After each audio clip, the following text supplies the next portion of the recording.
All right, so look, if your job really cared about you, they would pay you a livable wage. That's it.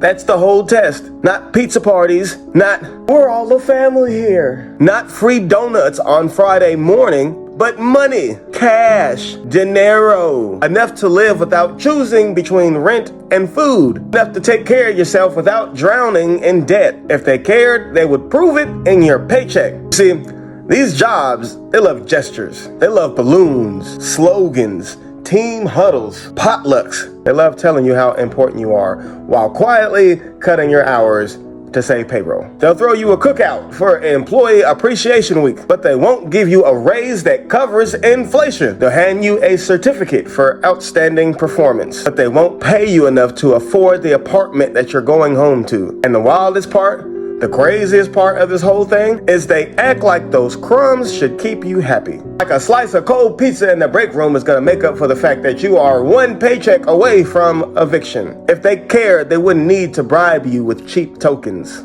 They'd give you what every human being needs, a wage that lets you live. And these jobs love to call themselves family. But what kind of family lets you starve? What kind of family tells you, we value you, then turns around and pays you so little that you can't even afford healthy groceries? What kind of family squeezes every last drop of energy out of you, then looks shocked when you're burned out or when you're broke down? They call it family because they want to blur the line. Because if they can make you feel guilty, if they can make you feel obligated, you'll give them more than you should for less than you deserve. But if they cared, they would prove it in the wage, not in empty words. And here's the part that nobody in management will say out loud. They know exactly what you're worth. They run the numbers every day. They calculate profits down to the decimal. They know what comes in, what goes out, and what's left over. And still, they choose not to pay you enough to survive, because the game is this: the less they pay you, the more they keep for themselves. Your exhaustion funds their vacations. Your missed meals fund their bonuses. Your years of loyalty fund the stock market buybacks that make them rich.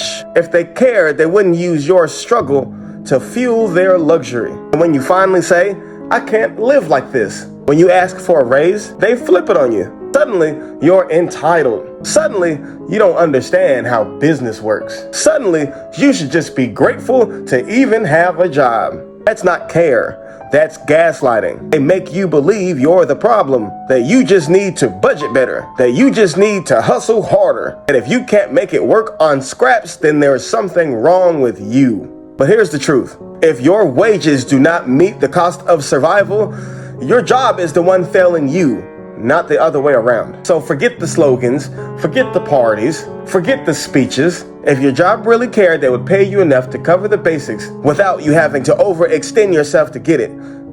You shouldn't be unaliving yourself working so hard to get the basic needs of survival. If your job really cared, you wouldn't have to work 50, 60, 70 hours a week just to make ends meet, just to scrape by. If your job really cared, you wouldn't need 2 jobs to afford 1 roof. If your job really cared, they wouldn't make you choose between medicine and groceries. The only proof that matters is the paycheck.